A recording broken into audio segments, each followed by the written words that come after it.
Guys, wouldn't your wife or girlfriend love it if you treated her to the very best this Christmas? Now you can, with the world's softest pajamas by Pajamagram. Created by a team of pajama experts, the world's softest PJs are lighter than a cloud, softer than a bunny, like cashmere, only better. She'll love how heavenly they feel. Includes free gift packaging and Christmas delivery is guaranteed. So visit pajamagram.com or call 1-800-GIVE-PJs. Today is going to be a fun show because Adnan, you get the dad up. Oh, we got a new guy. That's right. New guy. Yes, Liam's here. Yeah. It's not Liam's fault. Liam's running our sound for a little while today. Adnan Russillo Show, ESPN Radio. Adnan. That's right, ladies and gentlemen. By the way, Liam also going to be our social media guy today. He's a program director, moonlighting, social media, cutting up some sounds. It's like a throwback, Liam. This is back to your old days here. Whatever you need, I'm here for you guys. I would blame this on the campus-wide. I mean, we had a talent meeting to end all talent meetings. That was a summit, man. Historic. 450, maybe 500 voices from ESPN. There's certain guys being like, wow, still work here? You know, it was amazing how many guys you saw pop in. Right. Every single person you've ever heard talk about sports affiliated with ESPN, they were here yesterday. So that's why I wasn't on the show, and that's why Stu Gatz did 7 straight hours, which was amazing because I had so many people going, man, Stu is funny. He's hilarious. That was awesome. That was really good. And I had a lot of people going, never let that happen again. I hate him, which is exactly what Stu wants to hear. Polarizing. Hopefully more in the former, more that really enjoyed him. That only makes it more powerful. And then I don't know why we're down staffed today, but a lot of the younger hot talent, the kind of like the next generation of X-Men, they were out late. And so I thought maybe we'd be missing some bodies for that, but no. So like Wes Hartford took it on the chin last night from some famous young money, new money took over West Hartford Center. Because people say, oh my God, Emil Hassan's here. Let's go. Exactly. Nick Friedel, Katie Nolan's out. Yeah, she's out. Let's do this. Diana Rossini's, like, her Insta stories from all over town. Was anybody, like, tweeting pictures or sending stuff out or not? I was out by, like, 7 o'clock. Because you want to know why? I wanted to watch the Pacers and Thunder. Yes, sir. Okay? I'm like, I want to get back. I want to watch. I'm going to present you with a theory. Okay. Now, so far, the Thunder are a disappointment. Why are they a disappointment? Because they trade for Paul George, who used to be with the Pacers, do that whole game. George has actually been pretty good. Now, collectively, Westbrook, George, Melo's been brutal, okay? And Oladipo has been amazing for the Pacers. It was such a weird game last night because all of them were bad. All of them were bad. Mm-hmm. The Thunder win. The Thunder are a good defensive team. Actually, statistically, they're very good. But on offense, they've been a mess. And it leads us, we're sitting here looking at them, Adnan, at 13 and 14, saying, what is the deal? It's interesting you mentioned Paul George because that was the focus coming in. All right, George's return. And as you said, he's played well. The team has not been good. Well documented, Oklahoma City's struggling, but he's been all right. But that often happens. Star player comes back, he struggles. 3 of 14. Hey, I'm just happy this is over with. We got the win, we move on. The real issue now becomes, though, like, what happens with the Thunder? And at what point do you start to get concerned? Jacoby was with us a couple of Thursdays ago. Obviously, he's a big NBA fan and follower, and he said, no, it's so early in the season because the schedule was pushed back 2 weeks earlier in October. Anybody who's panicking about the Thunder is being premature. But then I start to wonder, Ryan, people say, well, Christmas Day, I really start to lock in, and they may really start to pay attention. And I go, I'm already concerned. If I'm a Thunder fan, if I'm following the league, I don't think this is just one of those flip the switch. This is where a guy's been hurt, guys figuring out the system. No, like you said, Carmelo Anthony, the fact he's been so bad, and forget about the constant criticisms of defense or all that stuff. He's not scoring. If he's not scoring, that's a problem. And I start to wonder, like I said, at what point does everyone get legitimately concerned? When does everybody go, hey, what's wrong with the Thunder? And when do we fix this? Because George could be leaving town in a year. Yeah, at the beginning of the year, I go, look, it looks like Westbrook is doing the exact same thing all over again. Then I saw this little bit of a stretch where I go, you know, who's moving them well? It's Melo, okay? And then it's just fall off the cliff. There's like a 2-week stretch where none of those guys could hit a shot. And again, I'm telling you, their defense has been pretty good. They couldn't close games. Now they're starting to win some of those close games. So Westbrook's asked about all of this. And again, the return of George was the game, and they made it was actually kind of a weird, odd game. Like, there have been games this week that are close. Minnesota and Philadelphia was an overtime win by the Sixers. That was I couldn't stand watching that game. It was an awful game, just poorly played. And I think last night was a little bit like that. But then it becomes, no, we're we're not asking you about beating the Pacers. We want to know about you. Is this Thunder team going to be a top 4 seed in the West? Here's Russ with Cassidy Hubbard. It was big for us when we came in and represented. Paul wanted this win. We came out and competed for him. Your 9th triple-double and including 17 rebounds. How would you describe your performance? Good. We won, man. That's all I care about, man, is making winning plays, finding ways to help my team win games, and tonight we did that. Time for Straight Talk, brought to you by Straight Talk Wireless. Best phones, best networks, no contracts. Now, here's the thing. Like, we could do all, like, what's up now, but I believe we are dangerously close to seeing a public shift on who Russell Westbrook is. Okay, every single person you meet, there is a perception of that person. Okay, what do you think of this guy that's in your group? What do you think about this player? Every player you go, hey, what's up with LeBron? Well, I don't like him because of what he did with Miami and Cleveland. Oh, I like him because he went back to Cleveland. Okay, right now Westbrook is still in this. It's not a honeymoon phase, Adnan. It is a we like Russ high approval rating phase with NBA fandom. That's what I believe, and a lot of that is fueled by the fact that he's the guy that stayed in Oklahoma City. He's the guy that didn't join the Golden State Warriors. He's the guy that, even though he blew his own 3-1 lead, he became more popular and what is supposed to be right and the right way of doing things by staying behind and being petty towards Durant because, let's face it, Durant's popularity has taken a massive hit since he joined the Warriors. But there is starting to become evidence, whether it's Durant going, I don't want to play with this dude anymore, as one of the reasons he went to Golden State.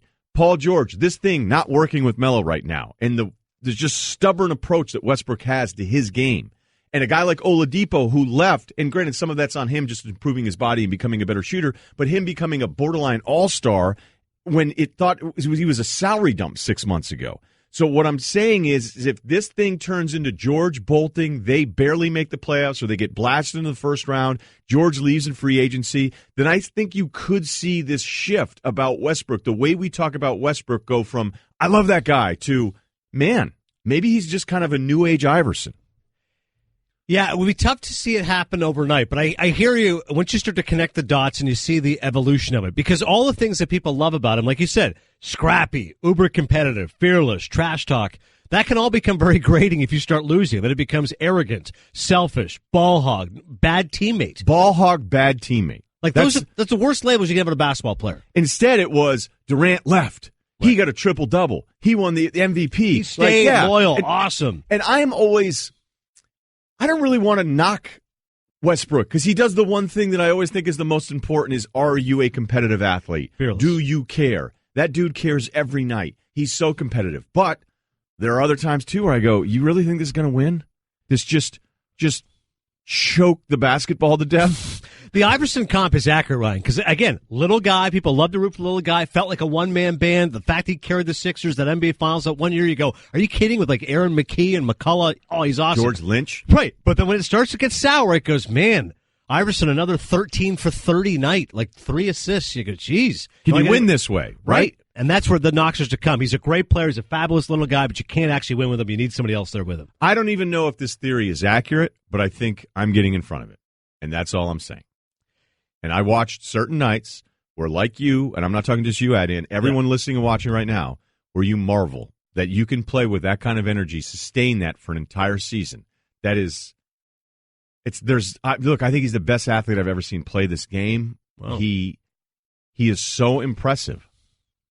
However, there are times, and it's far too often, where I see his teammates going, maybe last year's team was the perfect team for Russ.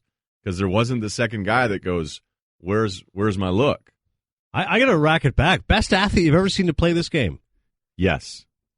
LeBron. That's the first one I would think of. Just a physical specimen athlete.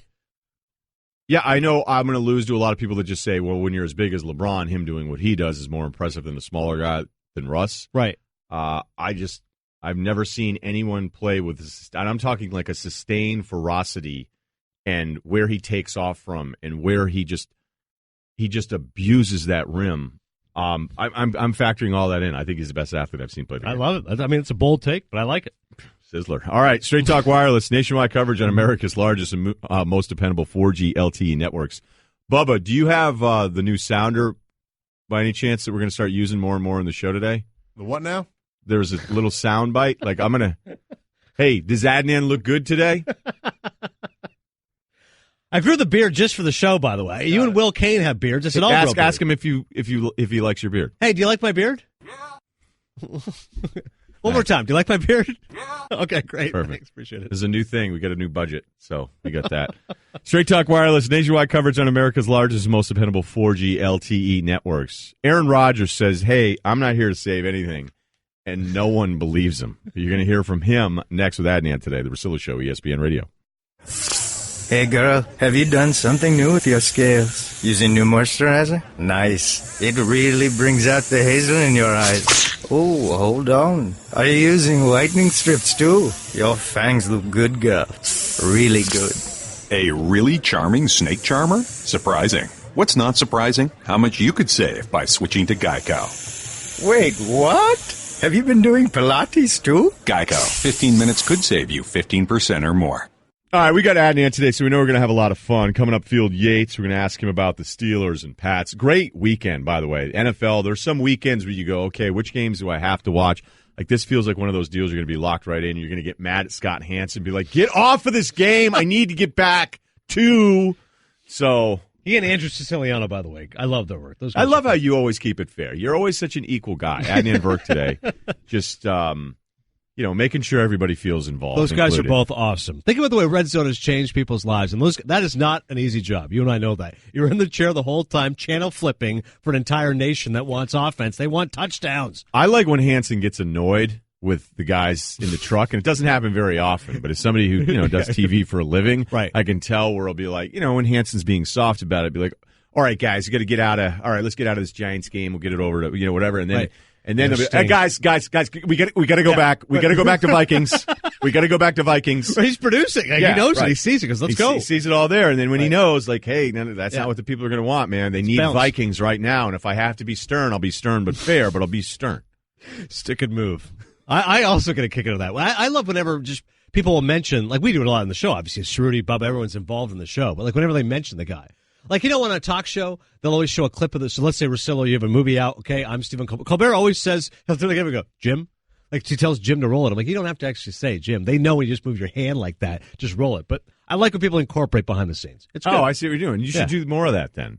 Do they want you doing that on college football stuff? No, I think they're more just like, just keep it on Jesse. Joy, they're the stars. Yeah. But I'll do it. A lot of the researchers are always trying to find a way. Like, Brad Edwards is their god. So, Brad Edwards starts in research, and then he's on TV all of a sudden. And then I get researchers pitching me for segments, and I go, we could use some of that info. And then it's like, okay, what chair do I sit in? Correct. And you go, whoa. The danger becomes once you shut it out once, you don't do it for the other person. Then and then next thing you know. Cool opportunity. Right. Okay. All right. Tweet the show, 1-800-Flowers.com, Twitter feed, @Russillo Show. Don't stress over the holidays. 1-800-Flowers.com makes it easy to find great holiday presents for great prices. Like up to 40% off best-selling bouquets, arrangements, holiday goodies. To order, go to 1-800-Flowers.com/ESPN. Aaron Rodgers is back, baby. Is back, folks. Guys, we need the dad up. I know we got new guys working today. That's not Liam's That's fault. not on Liam. No, he's a program director. Okay. He's just, All right. So anyway, Adnan, he's here, but Aaron Rodgers back. Is back, folks. Yes. Okay, but he's not here to save the whole deal. I'm just going to bring you the energy and enthusiasm that I always do to practice. Obviously, I think there's an expectation of the way I play on Sunday and how I'm going to play. I enjoy those expectations. I enjoy meeting those or exceeding those. That's what it means to be a leader in this locker room and the quarterback of this team is going out and performing and doing your job. Hopefully it gives a lift to some of the guys, but I'm not coming back to save this team. I'm coming back to play quarterback the way I know how to play it, and hopefully we all raise the level of our play collectively and find a way to win these 3 games. So when he was gone, he goes down in that Vikings game, which at that point they were 4-1. They lose that Vikings game, lose to the Saints, Lions, beat the Bears, lose to the Ravens, lose to the Steelers, even though that was close. Yeah, 3-4 with Brett Hundley. Yeah, and then they beat the Bucs. The Bucs are a mess, and then they beat the Browns because everybody beats them. This is not easy. At Carolina, Minnesota, and at Detroit to finish up the season.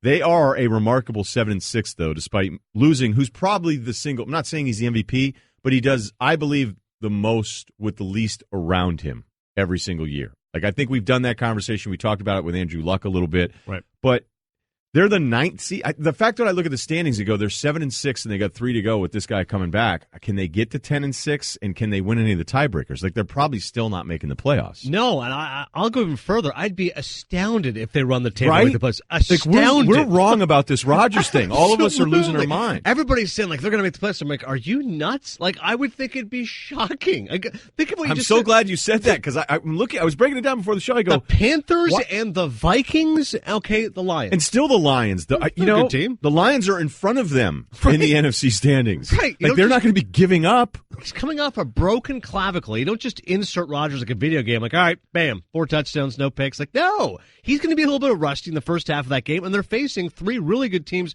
especially the Carolina-Minnesota games. And if they just have one misstep, they lose the Carolina game, they're done.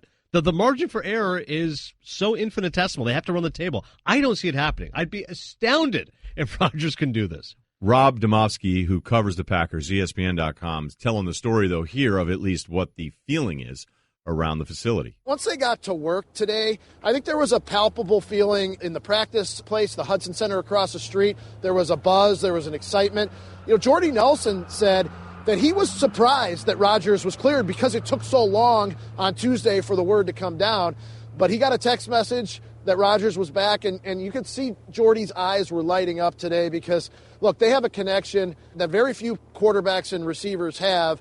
And Nelson, Randall Cobb, those guys have their guy back. And I think there's a genuine feeling. Brett Hundley kept them in this thing, and now Aaron Rodgers is going to take them the rest of the way. I'm so glad you said what you said, Adnan. We got Adnan Burke today, Russillo Show, because I feel like there are different ways. And before I break it down and get ready to do the segment on the show, I'll be listening to other people talk about it, okay? And I go, hey, Rodgers is back. And you go, well, yeah, he's awesome. And you're like, man, they're going to make the playoffs. What a crazy story, 7-6. McCarthy's probably underrated. Like, look at some of the wins he got with Hundley. Hundley looked a little bit better. They're not a very good defense. Man, and then I really dig into it, going, all right, make sure you read up on this whole thing. Right. And you go, well, which group was getting bounced out here? Right. No, the Panthers are 9-4. Atlanta's in the 6th seed at 8-5. And then Seattle's 8-5.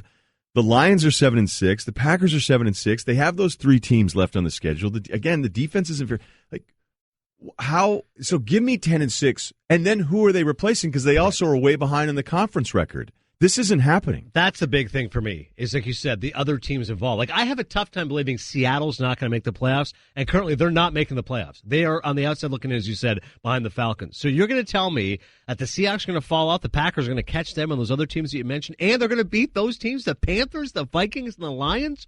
The Vikings might be the best team in the NFC. Like, the entire conference is loaded, and they're going to beat 3 straight NFC teams after Rodgers has been gone for 8 weeks with a broken clavicle and just show up in late December and just rally the troops. But here's they could do all of it. They could win those 3. And I get the fact you're enthusiastic if you're a Packers fan. Of course, he's a superstar. You should feel great. But I'm just telling you, it's an incredibly small chance he can pull this off. And I shouldn't say that the defense is like atrocious, because it isn't. But at 10-6. They still will have tiebreaker work to do. Correct. And they are 5-4 in the conference with a bunch of teams ahead of them in that category, and that's where they are in the seeding. I think the FPI number I saw is 89% if they run the table to make the playoffs. So to your point, just because you win all 3, you're still not in. It's not 100%. FBI is back, folks. I'm going to need the collective soul sounder, because Bubba, are you hungover? Oh, jeez. There's a lot going on right now. I did Levitard before, and we're all scrambling. Oh, you had to do Levitard show today? Yeah. All right. I'm retracting my earlier statement. Yeah, good point. That's fine. I apologize for the mess ups. Okay, Field Yates on Steelers Pats. He says this one isn't even hard to pick. He's going to pick it next in some other games. With Adnan, the Russillo Show, ESPN Radio. Packers quarterback confirming medical clearance officially granted. I'm taking every shot I've got with Aaron Rodgers because I don't know how much longer I'm going to have peak Aaron Rodgers. Aaron Rodgers loves situations like this. He could not have picked a better 3-game slate to try to push his team in the playoffs and hurt the dreams of other teams trying to get in the playoffs.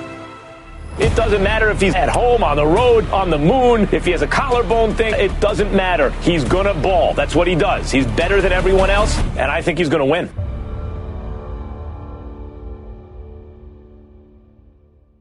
We got Adnan today and Field Yates. Want to remind everybody, if you want more Field Yates, because who doesn't? I sat next to him at this cool event yesterday. It was just I felt better about myself. It's the Nickel Package podcast on Mondays. And as always, on the Fantasy Focus podcast, subscribe now on the ESPN app, Apple Podcasts. I also have an announcement I want to make about tomorrow's show that I just found out, just got off the old phone right here. But let's start with what we were just talking about with Adnan Field, and that is, I know I want to pick some of these other games of these Steelers-Pats, but Aaron Rodgers says he's not saving the Packers. What's up with that?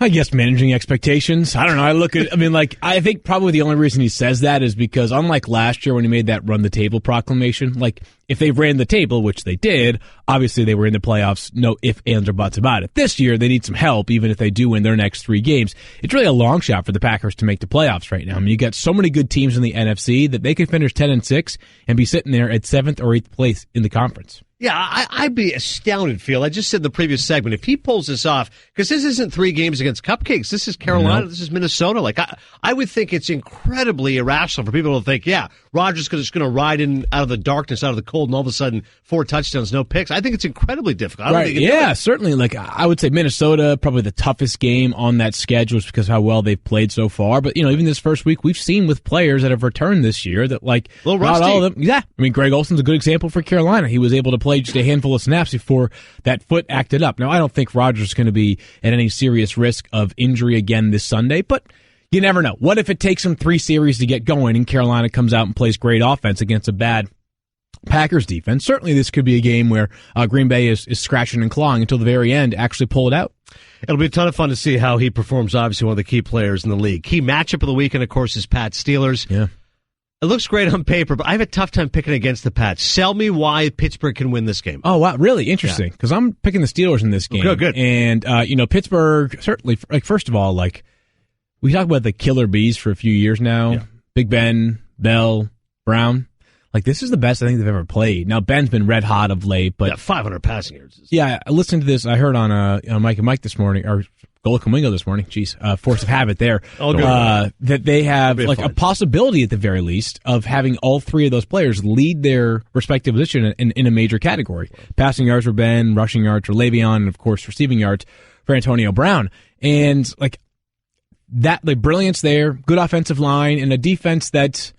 It's always hard for me to gauge, like defensive performances over the course of the season. The numbers say they're a pretty good group here, but the stiffest test obviously comes this Sunday against New England. I think it's probably time for us to not evaluate Pittsburgh as anything other than a one of 2 teams that represent the cream of the crop of the AFC. Okay, what do you expect to see from them defensively, though? Because I think last year when you're watching the players, you go, okay, you're just going to stay in this coverage. You're going to stay in this coverage, and Tom's going to pick you apart. You're not going to adjust. And now no Shazier. I mean, the big thing here was last year we were talking about how the Pittsburgh Steelers have no options for the Patriots in man coverage. Well, then this past Monday night, the Dolphins play a ton of man coverage, and the Patriots can't get off man coverage at all. And so maybe the big X factor here, not to state the obvious, is Gronk. Mm-hmm. Right? Like, was the Patriots offense as anemic as it was last year, in part because you took away probably the second most important cog of it behind Tom Brady and Rob Gronkowski? That could very well be it.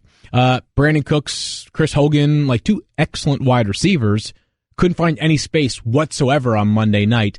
I tend to think that an offensive performance that poor from the Patriots is not repeatable in consecutive weeks. I think there's, as much as the Patriots embrace the week-to-week sort of dynamic in the NFL, if you don't think that players aren't going to be particularly enthused for this game on Sunday afternoon, like, I don't know, like, you're crazy. There's going to be a, for lack of a better term, like a major game feel to it on Sunday afternoon. De facto AFC Championship game, it feels like.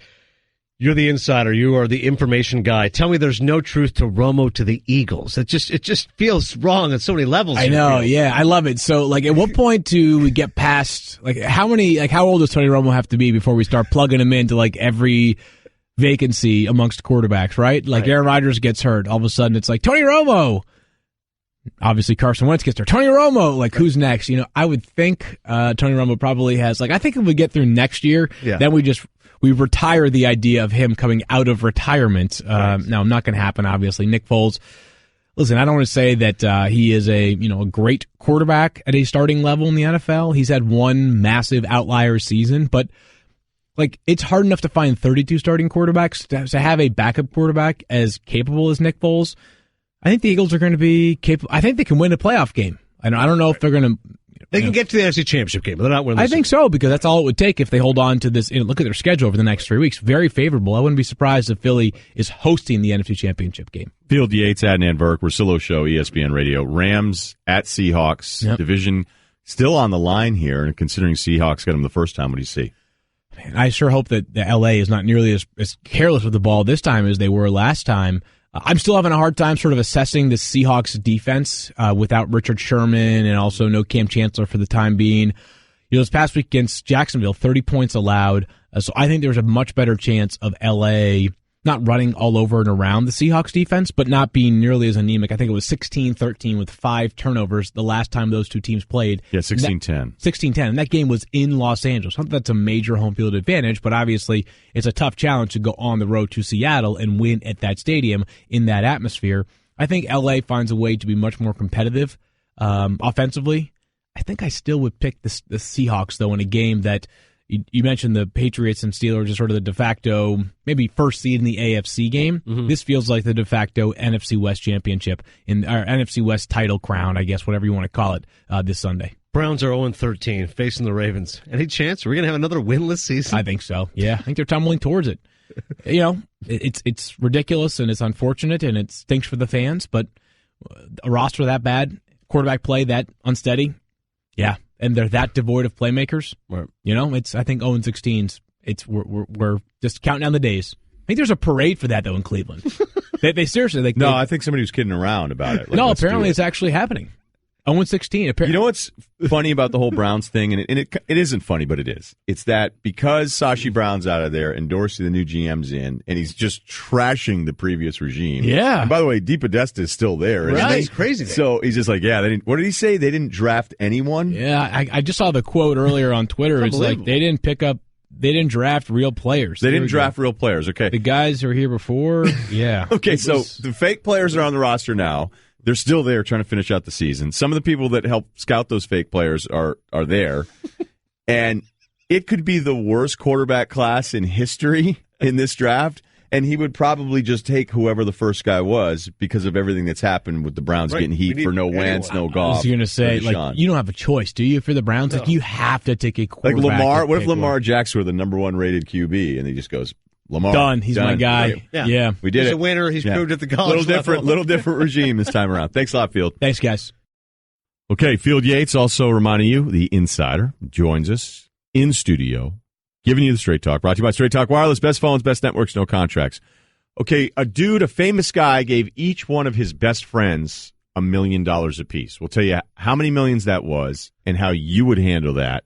And if you think there's always one buddy out of the group that would have a problem with the way it was handled.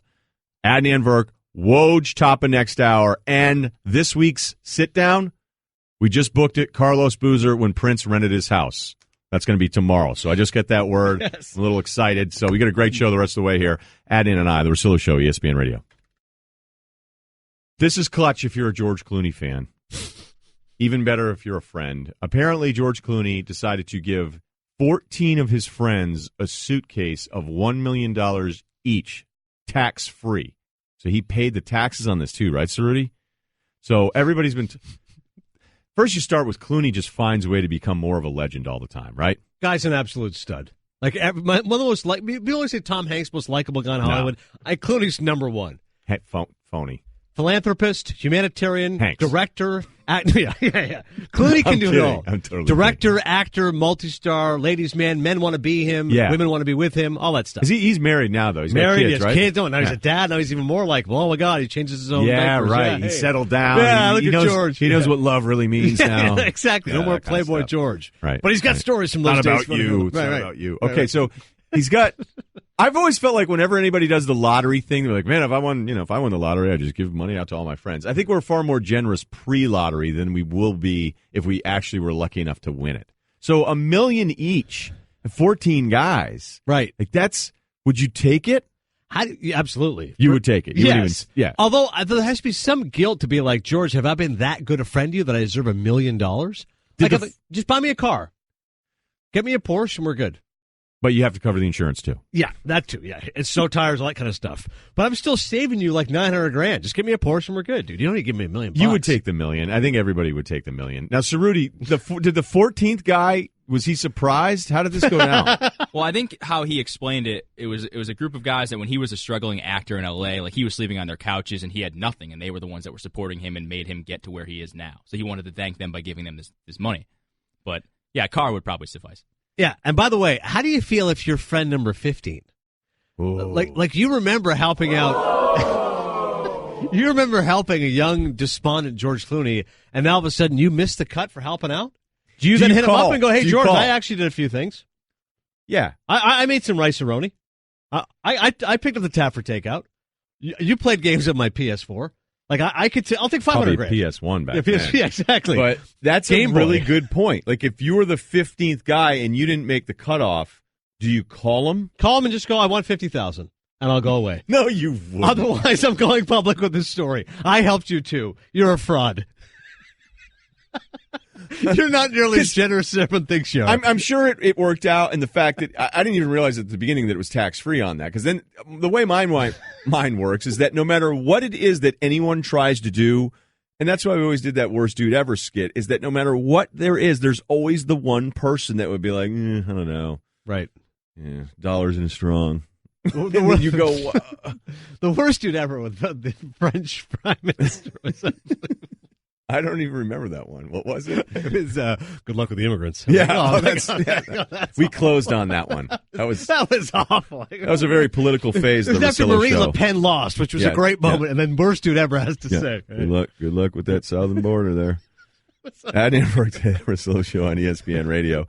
Presented by Progressive Insurance. You can save hundreds on your car, business, or recreational vehicle insurance from a local independent agent. Go to Progressive.com today. Now that's Progressive. The 15th guy, though, that's a great theory because I don't think I would call if I were in a different situation. Maybe I would. Mm-hmm. And then what if George says, you know what? I didn't really like you. I slept at your place a couple times. Right.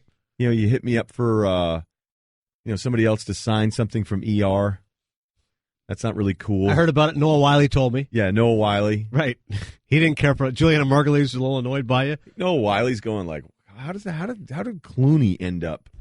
Right. That's a good point. What about other actors who worked with him but aren't as successful as him? Do they go, hey, listen, George, you didn't sleep on my couch, but I carried you in some of those scenes? Yeah, like you think the first people that were on Cold Pizza watch First Take now, like Kit Hoover's at home going, right, damn it. Help me out here. But Kit Hoover's killing it, so that's a bad example. No, but I know what you mean. There's like others. The first incarnation of Cold Pizza, do they turn on First Take and go, these guys could owe us a little, a little kickback. Yeah, you think that's what Noah Wiley did? I kind of paved the way for you here, George. There was times you showed up, hungover, still blitzed. Yeah. I carried you through the scenes. I fed you some lines. I grabbed you a Gatorade. I gave you the yellow one when I wanted the yellow one. Correct. I drank the grape one. Right. And I can't get like $20,000? It does make you think of if you're like that rich and successful, those are part of the perils of the job. Like there are people who are going to be hitting you up all the time. Okay, but people have never hit you up for money doing this? I've been asked to invest in some terrible ideas. Give me one of them. They're all like weird. I mean, the thing is nutrition stuff, pills. I can see a lot of the, hey, Russillo, you're jacked. Try this new magic pill. No. It's usually like restaurant club concepts. And the thing is, that is so expensive. And then you go, so you basically just want me to buy you a bar. And then my cut is terrible? No, it's just an investment. I need you to invest in it.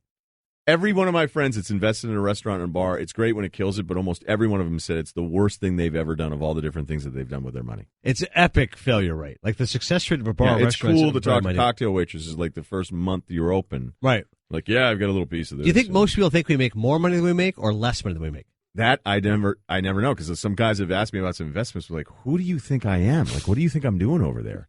And then every now and then somebody will be like, oh, you guys are probably doing okay, right? Chop it up. Talking to the Packers. Rodgers coming back. Okay, Woj is here. All hoops coming up next. Guys, wouldn't your wife or girlfriend love it if you treated her to the very best this Christmas? Now you can, with the world's softest pajamas by Pajamagram. Created by a team of pajama experts, the world's softest PJs are lighter than a cloud, softer than a bunny, like cashmere, only better. She'll love how heavenly they feel. Includes free gift packaging and Christmas delivery is guaranteed. So visit pajamagram.com or call 1-800-GIVE-PJs. Been a great first hour here Thursday, the Russillo Show. Adnan Verk. Adnan's in a great mood. He's relaxed, get a little bit of a beer. We're going to tell some Adnan stories from yesterday's Talent Summit. Speaking of NBA, listen, Woj's going to appreciate it. I went and saw the Raptors Suns last week. We got to save some time. OG Anunoby, Fred VanVleet. Raptors are coming, Woj. Everyone always talks about OG Boston, had a great Cleveland. game the other night. Raptors are right there, man. They love, the organization loves that young core players they have. They love that a lot of them are in that second unit. They've drafted well. OG was out with a knee injury all last year. I know we're getting deeper in the Raptors than we. See, that's this why. Is great stuff, Woj. Keep it no, going. but they did. No. Let's not keep he it going. should have. Tom Crean knew, they knew how good OG was at Indiana. Late classic Tom Crean player, kind of a developed more in college. Wasn't a big time high school player. And you just see you saw him start to blossom at IU. Had the knee injury, and now they have a really good development system in Toronto. Guys get better there. Yeah, if he's healthy, he goes higher than you could see the physical question. stuff. But hey, we got Adrian Wojnarowski here right now, and we mapped out an entire game plan before we brought him on the air, and then Adnan just jumps right in. Just a passing comment. That's all it was. Throws it in. Okay. Thunder get the win last night. We knew the storyline was George's return to the Pacers. But if we go bigger picture with this, we're talking about a marginal playoff team in Oklahoma City. There's still a lot of people that just go, hey, it's the talent. They'll figure this thing out. I'm starting to wonder if Westbrook becomes a guy that's just really hard to play with. We have evidence of that whole thing. What's the long-term scenario options for this Thunder team as they're struggling through the first third of the season? Well, there are a lot of directions they could go with this. They could go directions at the trade deadline. They can go directions this summer. But I still believe, here's what they're encouraged about in Oklahoma City. They're not in a place where there's finger pointing, where and I've talked to a lot of people around there from locker room and coaching and front office and agents around the players. There's still a good vibe there that we're going to figure this out. And that's half the battle in doing this, because these are all high IQ players and an organization that has had a lot of success, and that there's time. It isn't, I know we all, and it isn't a rush to judgment. They've played, what is it now, 20... Well, they're 27 games? 27 games. It's 14, a lot. 14. It is a lot. But, does Carmelo stay in the starting lineup? Does, there's certainly some decisions that can be made, but there's no question other executives in the league are waiting to see if this team doesn't find its stride, do they look to make a deal for Paul George at the trade deadline? What would that market be? I mean, how realistic, if we're talking about 8-9 seed, do you think that they would do that? Do you think their read on this is that George is going to be out of here no matter what anyway? How much does this play impact his decision? 1,000 questions all at once. Yeah, and I think that they don't have to make the decision now, and I don't know that I know this about Sam Presti. He's going to have, and he is, mapping out a lot of different scenarios and then be prepared for whatever road they go down. That's how he does the job. That's how good GMs do the job. But listen, is it conceivable that Paul George tells them in early February, I 100% know I'm staying, guys, don't worry? Probably not. But even if the team was playing really, really well, there's no real motivation for Paul George to lock himself in like that. Especially, and he went through this, you saw it play out here in the last 24, 48 hours, going back to Indiana.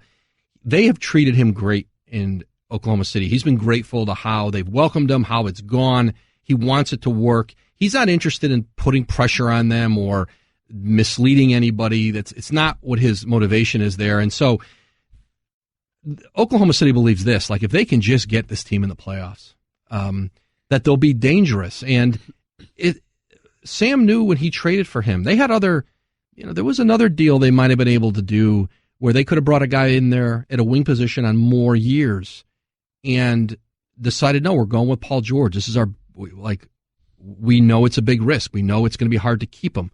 But I do think that they want to give this more time. And if they did decide to trade him at the trade deadline to get any value, they would have to work with him to find a place that he'd be willing to re-sign with, because no team wants to give up a ton of assets for a player who may just be a rental if that team thinks he's just going to L.A. And then there's other teams who are going to say, we're really good and we can win with him, and then we'll roll the dice. We think we could convince him to stay. It kind of gets right back to where it was in Indiana leaving. Talk with Adrian Wojnarowski right now on the Russillo Show. You mentioned Los Angeles. The LeBron to L.A. rumors are going to keep continuing. There's an article by ESPN the magazine about that very prospect. I obviously know there's plenty of time, Woj, but what do you think is where are the wheels kind of turning with regards to LeBron in L.A.? Because everybody in Los Angeles already has the Hollywood sign being replaced by LeBron sign. Listen, anybody any big market that has some talent, that has relative cap space this summer, like they'll be like, we're going to talk about them as a candidate, whether it's LA, whether it's Philadelphia, whether Houston doesn't have the cap space, but Daryl's pretty deft at creating it. They usually build their roster, and they have built their roster to be able to move contracts and be able to create space. So I believe, I said this before the season, and I've learned this in covering lots of big free agents a year out. There's a roller coaster with free agents. Like anybody else who's making a big life decision, you're going to change your mind 1,000 times. What LeBron and his group how they saw things in July, August, September is going to be different than how they see it in December, January, and then in the playoffs. I know everybody wants an easy answer to it. There isn't. And how does this Cleveland team finish up? What does it look like? What do they think of the young players in LA? Does anybody else want to go to LA with them? The idea of LeBron going in alone and talking to people around him, and the idea of him going in there alone is more difficult. Is Paul George going to go in? Is DeMarcus Cousins going to go in? It's like, right. And the other thing I think is worth mentioning too is do people actually think LeBron watches the LeVar Ball soap opera and goes, I can't wait to get involved with this? There's nobody in the league who's looking at that and saying that's something that's inviting to me. And LA knows, LA knows they have to deal with this, right? Because right now you could make the case that he's become the face of their franchise. That's not right. Yeah, it's true. LeVar Ball is the face of the franchise. Right now, he has been this year. And that's not... listen, Brandon Ingram's been great, but he's the name that's most associated with it, you can't have it. And that's why, as Ramona, as Ramona reported, Ramona Shelburne reported, and, they met with him and said, this can't go on. Nobody wants, other agents of players, nobody wants their players being criticized by him in the media, or the coach doesn't want to be criticized by him, because it just becomes a story, and we know what it becomes. So I don't know that it's going to factor. LeBron, certainly is bigger than all of that, but is it helping them? No, it's not helping them. But I would think that there's got to be a course of action here in LA at some point where they feel like they get a handle on this. That was their plan anyway, right? Remember, Magic was going to put his arm around LeVar. None of this was going to be happening, and here we are. Here we are with the Rockets, 22-4. They win again last night. They have not lost a game in which Chris Paul has started. I love what D'Antoni's doing. In the beginning of the year, I'm like, wait, are they really going to do this where one of them is always on the court? I thought it was kind of a funny line. That's what they're doing. The second unit has been great because of him, meaning Paul. What are you willing to do now when you talk about the Rockets coming out of the West?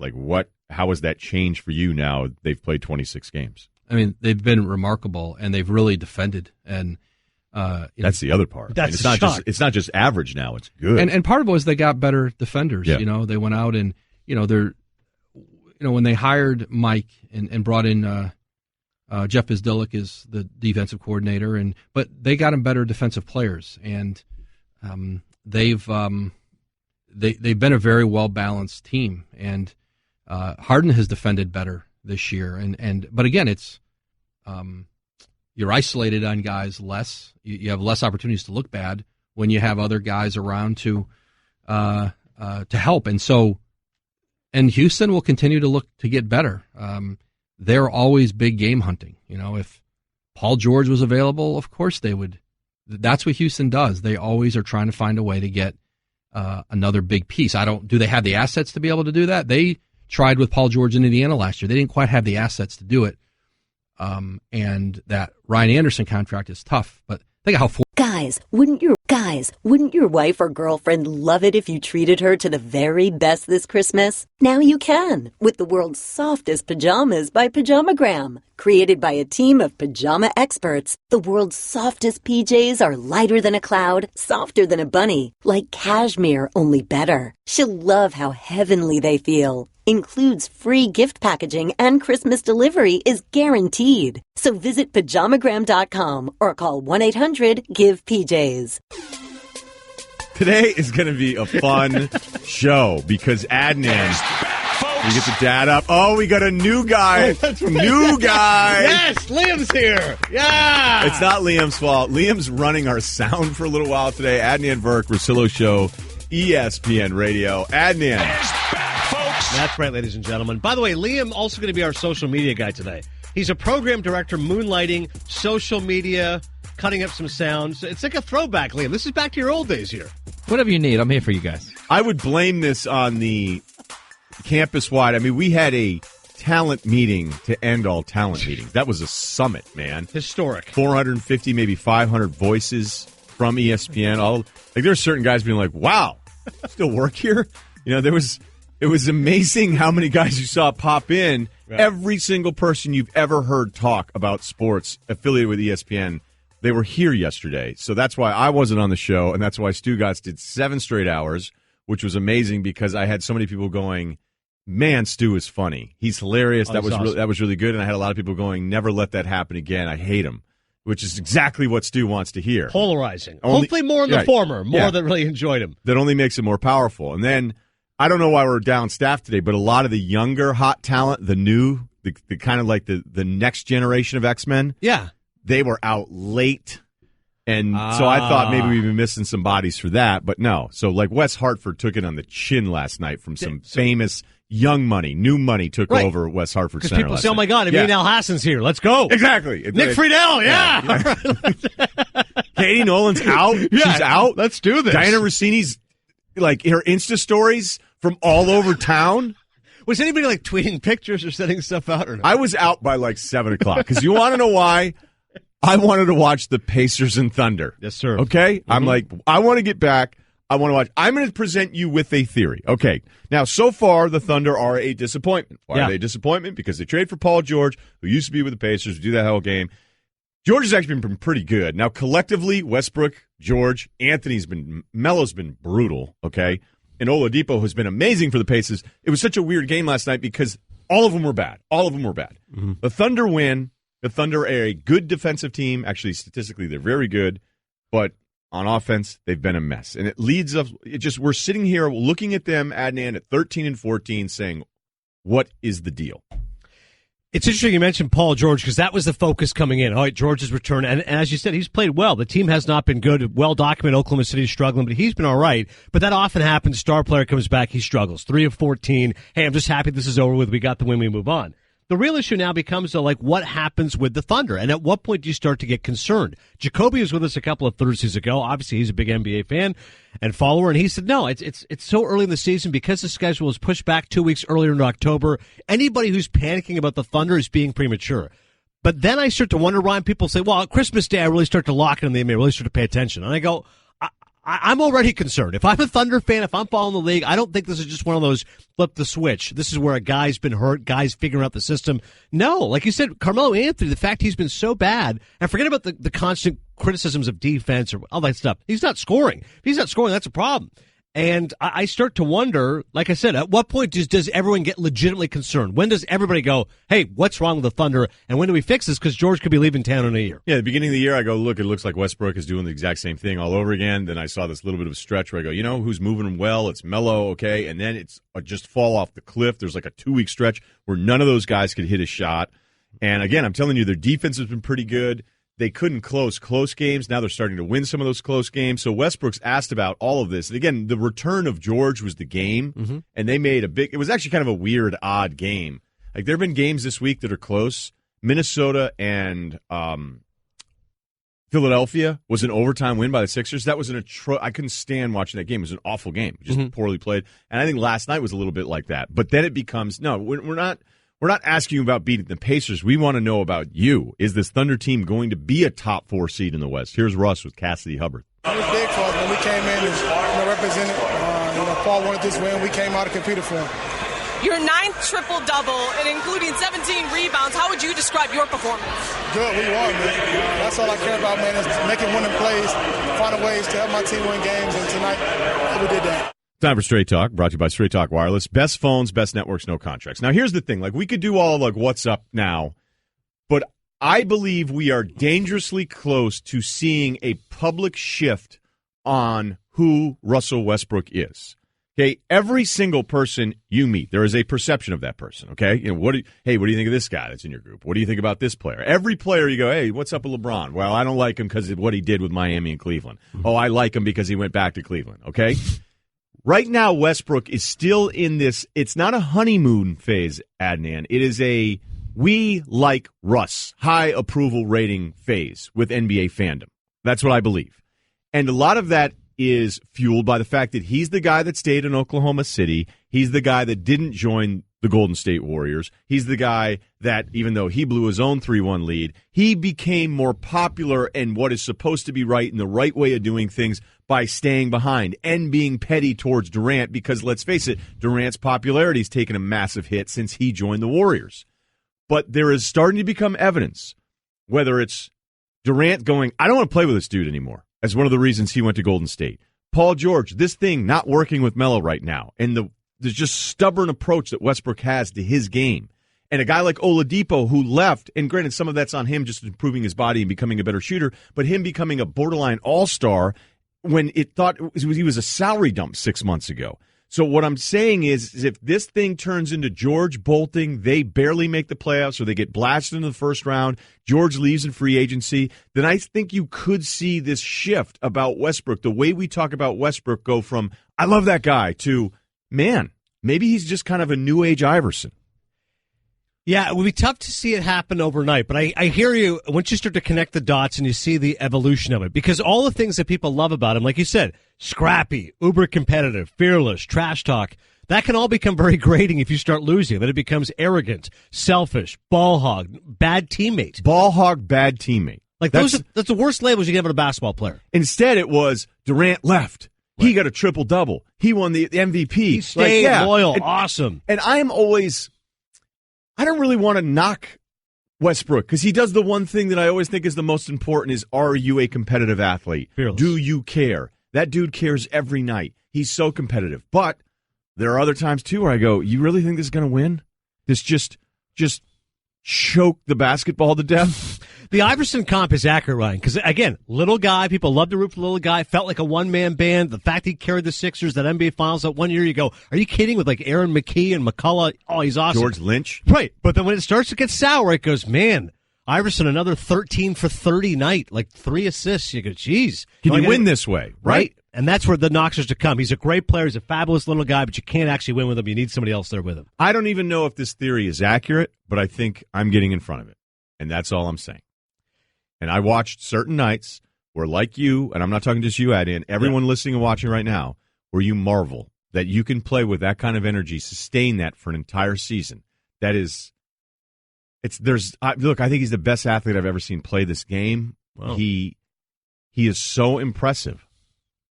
However, there are times, and it's far too often, where I see his teammates going, and maybe last year's team was the perfect team for Russ. Because there wasn't the second guy that goes, where's my look? I got to rack it back. Best athlete you've ever seen to play this game? Yes. LeBron. That's the first one I would think of. Just a physical specimen athlete. Yeah, I know I'm going to lose to a lot of people that just say, well, when you're as big as LeBron, him doing what he does is more impressive than a smaller guy than Russ. Right. I've never seen anyone play with, and I'm talking like a sustained ferocity and where he takes off from, and where he just abuses that rim. I'm factoring all that in. I think he's the best athlete I've seen play the game. I love it. I mean, it's a bold take, but I like it. Sizzler. All right, Straight Talk Wireless, nationwide coverage on America's largest and most dependable 4G LTE networks. Bubba, do you have the new sounder by any chance that we're going to start using more and more in the show today? The what now? There's a little sound bite. Like, I'm going to, hey, does Adnan look good today? I grew the beard just for the show, by the way. You and Will Kane have beards. I said, ask him if he likes your beard. Hey, do you like my beard? Yeah. It sounds like more people just want us to do more conversations between Sean McDonough and Rick Sutcliffe. I love the McDonough. The McDonough's you've been sleeping on the McDonough. Maybe I just haven't paid attention. You've never heard me do the Sean McDonough before? That's a great It's not McDonough. even that I'm nailing the voice. Like, he has a deep voice. I had a deep voice. When I first did AA Sox stuff, a couple guys were like, you sound like you're trying to do McDonough. You're just terrible at play-by-play. And I go, well, McDonough's the guy I watched all the time as a diehard Red Sox fan. But it was, what you could always tell is when McDonough would get annoyed with things. And every now and then, like, I hear Red Sox announcer McDonough on Monday night, and I love it. Like, I'm at home going, yeah. Because, when he would do Sox games or something, You know, he'd be like, "Oh, I'm not a balls and strikes guy by nature, but not quite sure what Joe West is seeing today, Jerry." And you're at home going, "Yeah, Sean, this guy sucks behind home." He calls out umpires. Get him. Oh, you're terrible. That's what I love about McDonough, though, because he has a bit of edge to him. There's a little edge, yeah. It's right. It's very few play-by-play guys would ever kind of break into that. Mm-hmm. You know, keep opinion out of it. Call the play. McDonough's like, no, I can't give my opinion. Absolutely. Another challenge by Marty Morningweg. The fans will be questioning Tuesday morning. And you're like, whoa. But if he's right, you're right. It's another element. So there you go, kids. Every now and then throw it in there. So we'll do a little more Sut later. What's up with this Romo to the Eagles thing? So ridiculous. Like, let's get this out of the way. And you're an Eagles fan, for correct. those that may have forgotten. I was emotional when Carson Wentz went down. Obviously, it's the worst case emotional? scenario. I choked up for a second because I started to believe this was the year. Like when you have fandom bordering on 30 years. Do you want this more than any single event in your life? Because I've never seen it happen. You got 3 kids. You got 3 of those. Everybody's doing that. Exactly. Nothing unique about that. An Eagles Super Bowl, that would be unique. And I just felt like, honestly, this was such a balanced Eagles team. The run defense is number one. The secondary, which was thought to be a big weakness, is actually better than expected. They've got the receivers now. The running game's balanced with Ajayi and Blunt. I'm like, this is a loaded team now. Like, you stack them up against maybe not the Patriots, but the Vikings, certainly the Saints in the NFC, etc. So Wentz goes down. You go, all right, how good is Foles? Had the 1 year where he was unbelievable, and you go, all right, this guy's a stud. And then Chip got rid of him, just traded him for Sam Bradford. I mean, it was like, did you really think Foles was a stud? No, I was like, he had a really good year. Because wasn't it weird how everybody? Because I remember Nagandi coming on a couple times, like when we were doing, and it was almost like, well, how come people can't give Foles a little bit more credit? And it was like, yeah, it's almost like no one thinks this is real, right? And everybody, by the way, ended up being right. Correct. So I'm like, is he serviceable? Yeah, he's fine. All right, he's fine. But look, nobody is discounting the fact the Eagles are not going to win the Super Bowl this year now, and they're certainly not going to win it with Nick Foles being a stud. Can they be successful? Can they get to the NFC Championship game? Sure, because they can get the first round bye with a win against the Giants this Sunday, and then they can get to the championship game. But I don't think they beat the Vikings or the Saints. And even if they do, Ryan, they're not beating the Pats or the Steelers. Now, that's not to say Foles is terrible. He's fine. He's just not good enough, I think, when it's going to really matter. So the rumor is out there, Tony Romo to the Eagles, which is laughable on multiple levels. Primarily the fact he has not played football this entire year, cannot just strap him up, learn an entire new offense, go to his mortal rival, and then lead them to the playoffs. I've never liked the idea that, like, you can't, if somebody's talented at that position, it's just impossible for them to understand all of your route trees. It's impossible. Like, the position they've played their entire lives, terminology, and your scheme, it's impossible for these guys to figure it out. And when Favre did it with the Vikings and almost won an MVP and was incredible, it was it Bevel that was there with the Vikings? It was just an offense that was a very easy transition, so maybe that's the unfair thing to compare it to. But maybe it is that hard. Maybe coaches are control freaks, and it prevents it from being a reality or anything like that. But you're telling me if they had Romo, if they brought him in, suited him up, let him practice for a week, and then started the next game, you wouldn't like any of that? No, I think it would be a mistake. I think you'd be asking a lot of Tony Romo to just be able to flip the switch and be the Tony Romo of the past. Do you think Eagles fans agree with you? Is this you being a professional sports guy? I think it's professional sports because I bet you'd get a good split. I think you get a good 50. No, I think it's more. I think there'd be more Eagles fans that would say yes. Get Romo in here. Get him in here. Foles isn't any good. He's a career backup. Romo's shown he's been a stud. He hasn't been hurt this year. We've got a good offensive line. Let's do this. Okay, do you think Romo would do it? Let's play super fantasy here. Adnan Russillo Show, ESPN Radio. Best picture.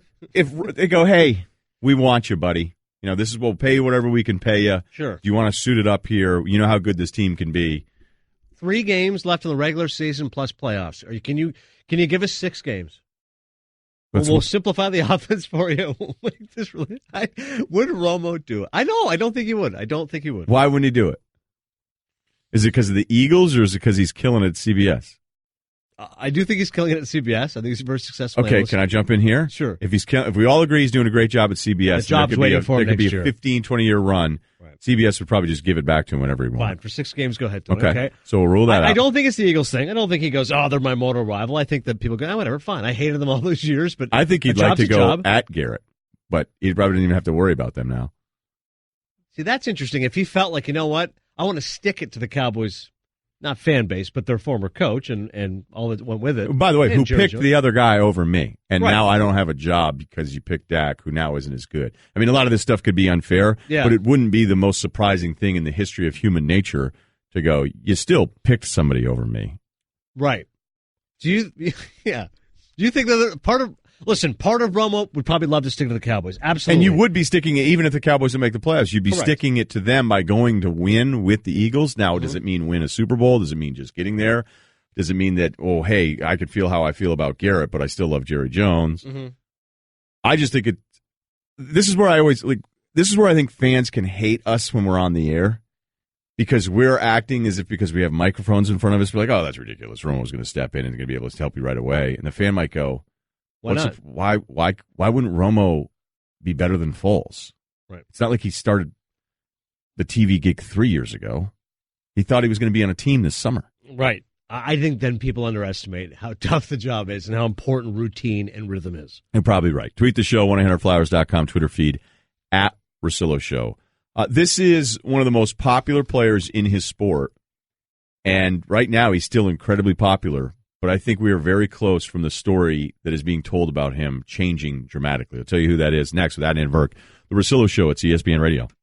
I tried to get into some of that Oasis stuff. We got Adnan Verk, the Russillo Show, ESPN Radio. Liam, the documentary that came out recently. Supersonic? Was that the last couple of years? Yeah, last year? Last year, yeah. I couldn't make it through it with those guys. I still am so annoyed by both of them.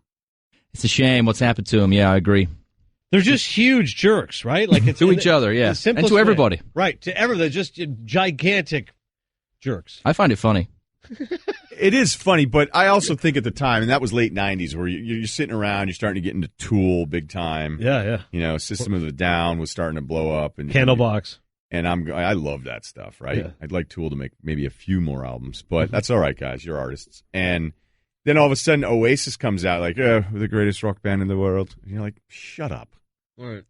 But they tried to play that thing off there for like a 2-year window that they were now the new Beatles and they would be forever the greatest thing going, and it didn't last. Both have new albums out though this year. Both pretty good. And they both hate each other. Yes. Whose side are you more on, Liam or Noel? I think Noel's the bigger jerk. I'm actually probably more on Noel's side because I just can't imagine dealing with Liam. Like Noel was about the music and Liam was about being a rock and roll star and party, and that's what Noel really didn't like. Gotcha. But it's 50-50 because Liam's voice is what makes the bands. I mean, I know Noel wrote them. Right. Team Noel. I mean, Wonderwall's awesome. What about Space Hog? They Love had some those out recently. Royston and Anthony Langdon. Love those guys. Space Hog, underrated. Yeah, Space Hog. What's their main hit? Love me on. In the Meantime? Yeah. Thank you. Did you find that one? Yeah, that's a great. I love that played it song. in the past. The opening's great. Oh, yeah. Whole chorus. That's awesome. Space Hog had a very large gap between stuff. Yeah. In the Meantime was Yes. apropos for the band's tenure. Speaking of, Yeah. Great song.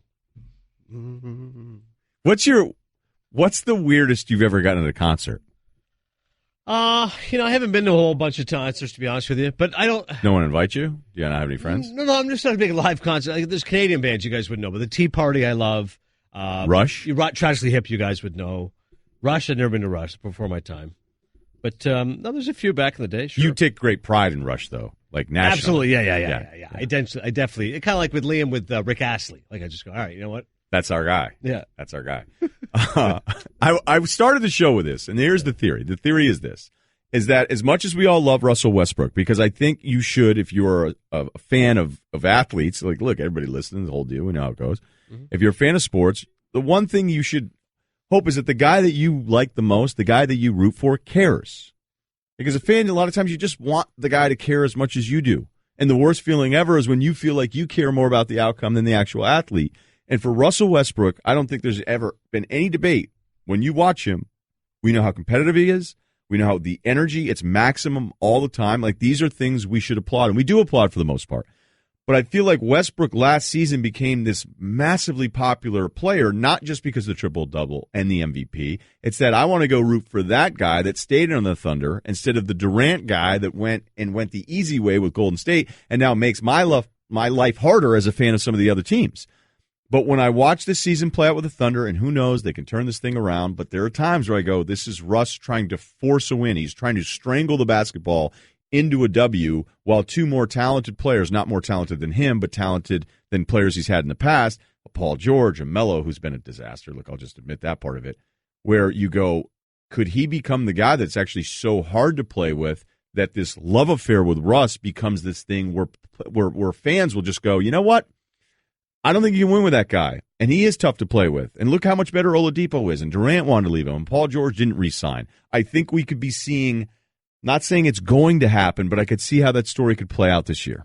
Yeah, I think just like building a case, you need more than one example. So you're right. Durant is the first block who said, listen, there's a reason why I don't want to be with this guy. You would just need more kind of supplemental data. Like you said, if George ends up leaving town, if Melo comes out eventually a couple years from now and says, yeah, the real reason that didn't work out with the Thunder was because of Russ, then all of a sudden you go, all right, if multiple people are saying this, then maybe you don't have to stick to your position that Westbrook is unimpeachable, that he's immune from criticism. And ultimately it comes down to winning. Like, part of the reason why everyone likes him, you're right, he's fearless, he's competitive, he's gutsy, like all those words you use, gritty. But if he's not a winner, if they're 8th in the West and they get bounced against the Warriors, the Rockets, then all of a sudden it goes from, yeah, he's a nice player, but he's not capable of winning. And you can appreciate effort and you can love guys who are gutsy. But if you're not a winner, then all of a sudden the sheen comes off pretty quickly. So I think in answer to your question, if the Thunder have a bad year, if they finish 8, let's say, and they get swept, I don't think the Russ supporters will stay stringent and go, yeah, it was Melo's fault. George wasn't really invested. But if there's another year of that, if there's another year of not bringing another guy, you'll start to see it dissipate. But the Westbrook fans now will say, it's not his fault the team around him isn't as good as him. Meaning, it's not his fault Melo stinks. It's not his fault George already has one foot out the door. Okay, but when you think back on the Iverson thing, that changed. That change that I'm talking about that could potentially be in front of Westbrook, that also happened to Iverson. Agreed? Agreed. It went from... What was it? It went from I love his game, he's a one-man band, he's such an incredible scorer, he's freaking 5'11", 150. Toughest player pound for pound. Oh, my God, he's so gritty. And then it was like, yeah, wow, nobody likes playing with him. He's a ball hog, he shoots too much, he's selfish, he's arrogant, he's lazy, he doesn't practice. It's all the things you hate about a person all of a sudden. Can't win with him. Right.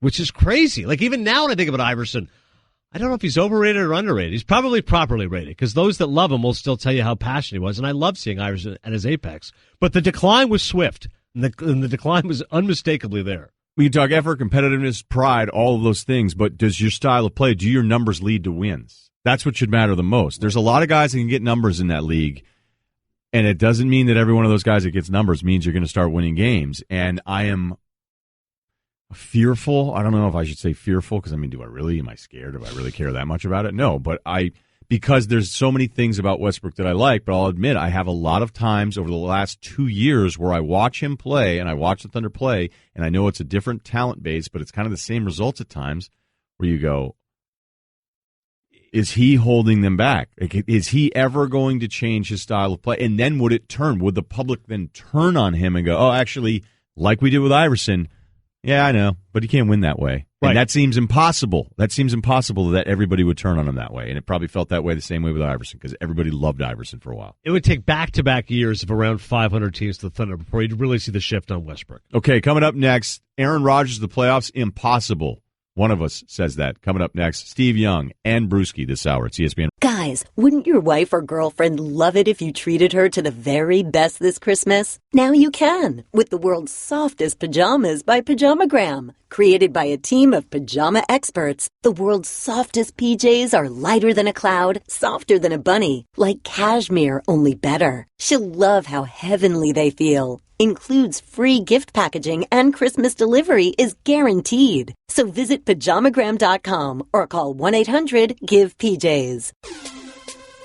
I meant to ask you this because I didn't have you on one of those Thursdays. Adnan Burke Thursday, so it felt good because we missed a week of it. Mm-hmm. Back, holiday, that kind of stuff. Are you here next Thursday? Yeah, my final Thursday with Russillo will be next Thursday. Okay, all right. Because that's right, because we had a fear last week because I was up. You're like, oh my God, no more Adnan Thursdays. But this is the penultimate version, and then I'm back next Thursday. Perfect. All right, so good stuff. Because I know you have some platoon William Dafoe that you want to get in. And I don't know, with Teddy Bruschi and Steve Young this hour, it may be tough, but maybe we could do it at the back end. Sure, back end, just give me 30 seconds. Yeah. Right, no, I want more than 30 seconds. If I stay on point with the clock here, which with you and I, it tend to leak a little bit here or there. Yeah. But I think we can do this. The Russillo Show, again, Adnan here today on ESPN Radio is presented by Progressive Insurance. Comparing rates to help you save. Now that's Progressive. Call or click today and find out how much Progressive could save you. Aaron Rodgers is back, folks. Now, he says, everybody, we didn't drop a relax on us, but people are really, like, I'll admit, when I kept reading about the story, or let me put it this way. When I was hearing people talk about the Aaron Rodgers story, it's like, Packers, they're back in. They'll be right back in this thing. And you go, Well, he is awesome. He's saying everybody hold off. I'm just going to bring the energy and enthusiasm that I always do to practice. Obviously, I think there's an expectation of the way I play on Sunday and how I'm going to play. I enjoy those expectations. I enjoy meeting those or exceeding those. That's what it means to be a leader in this locker room and the quarterback of this team is going out and performing and doing your job. Hopefully it gives a lift to some of the guys, but I'm not coming back to save this team. I'm coming back to play quarterback the way I know how to play it, and hopefully we all raise the level of our play collectively and find a way to win these 3 games. Right now, Adnan, the Packers are the 9th team in the NFC. They're 7-6, which I think they deserve a ton of credit for, and Mike McCarthy even being there right now. Mm-hmm. But when they get ready to go on this 3-game stretch to close the season, it seems really difficult to project them even getting into the playoffs if they were to win this tough schedule. Honestly, I think people are underestimating just how tough the challenge is, because even if you win out, according to our metrics, you have an 89% chance for the Packers to make the playoffs.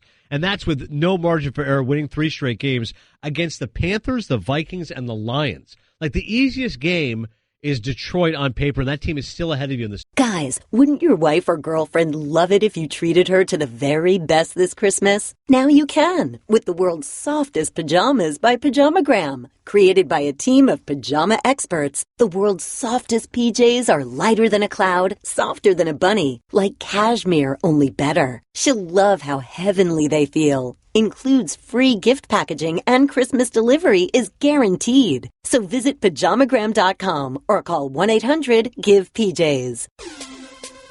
Today is going to be a fun show because Adnan, we get the dad up. Oh, we got a new guy. That's right. New guy. Yes, Liam's here. Yeah. It's not Liam's fault. Liam's running our sound for a little while today. Adnan Russillo Show, ESPN Radio. Adnan. That's right, ladies and gentlemen. By the way, Liam also going to be our social media guy today.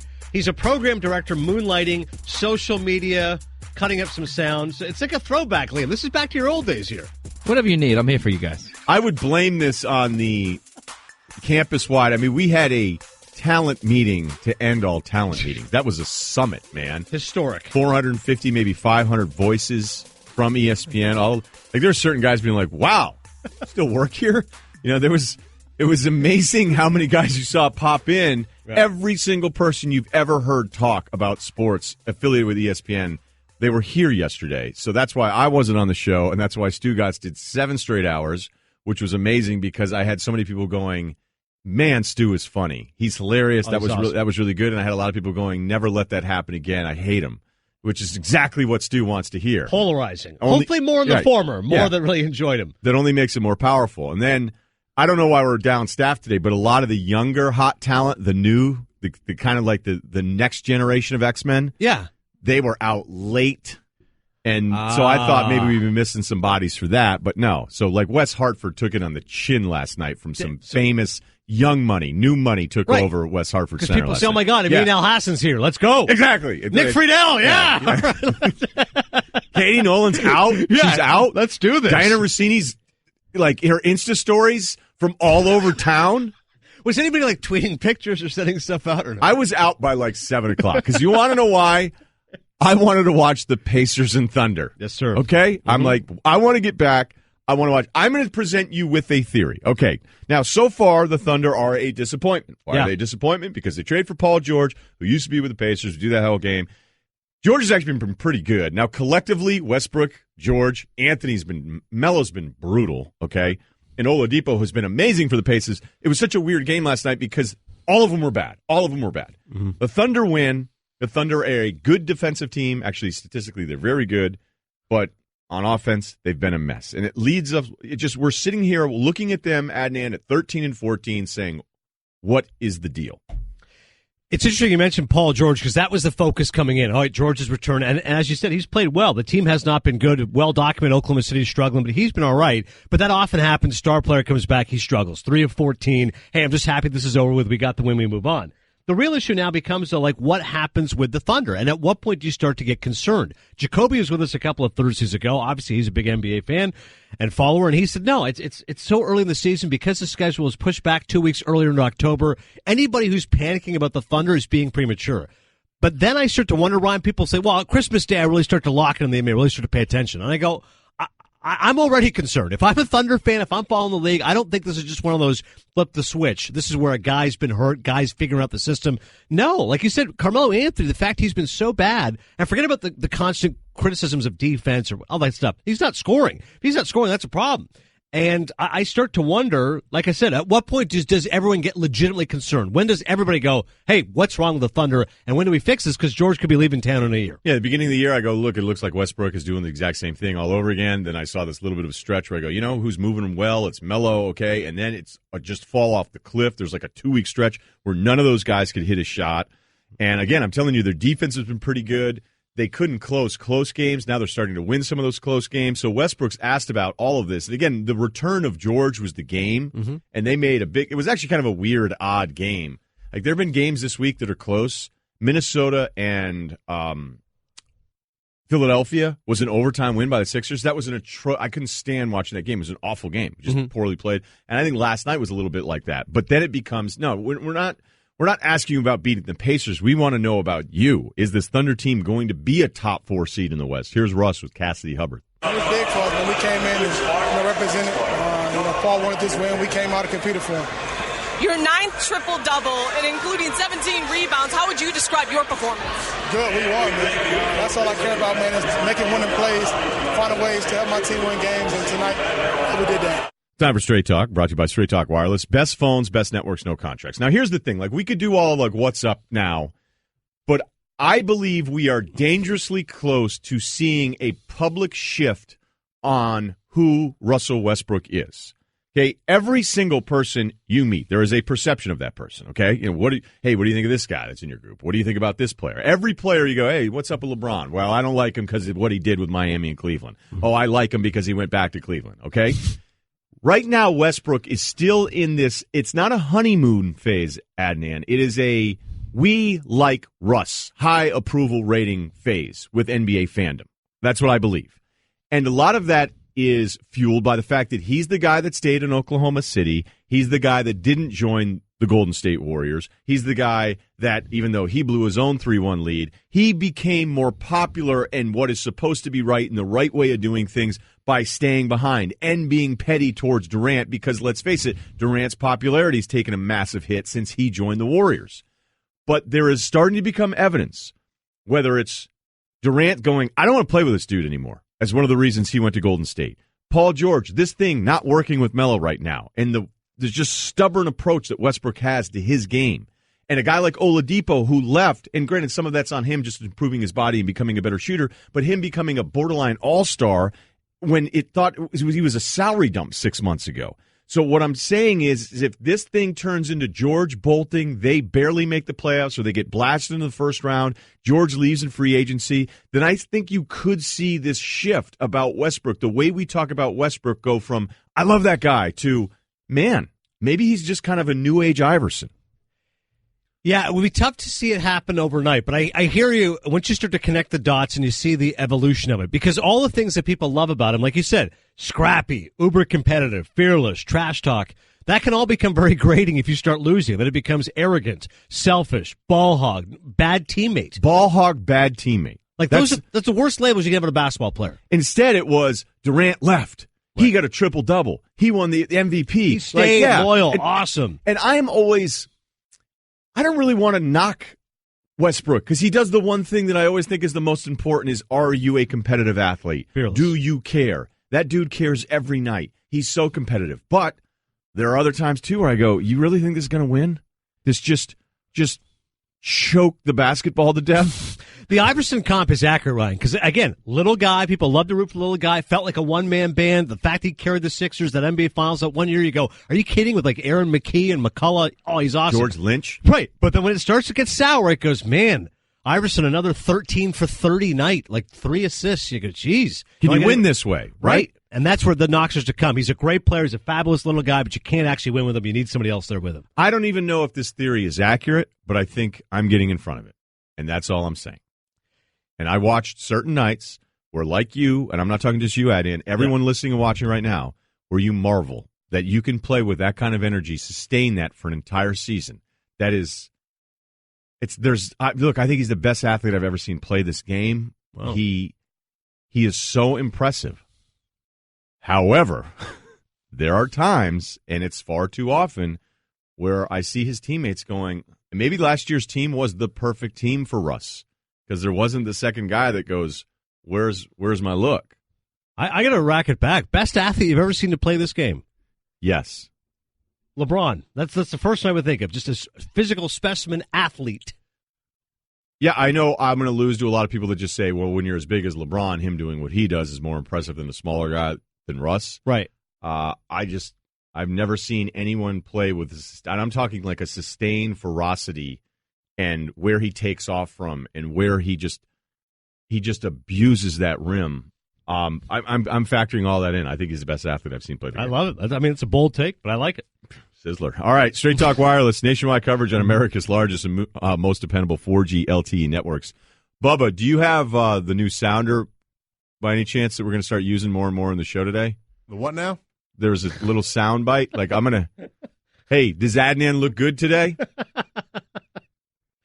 I grew the beard just for the show, by the way. You and Will Kane have beards. I said, ask him if he likes your beard. Hey, do you like my beard? Very interesting. Okay, now let's get down to it.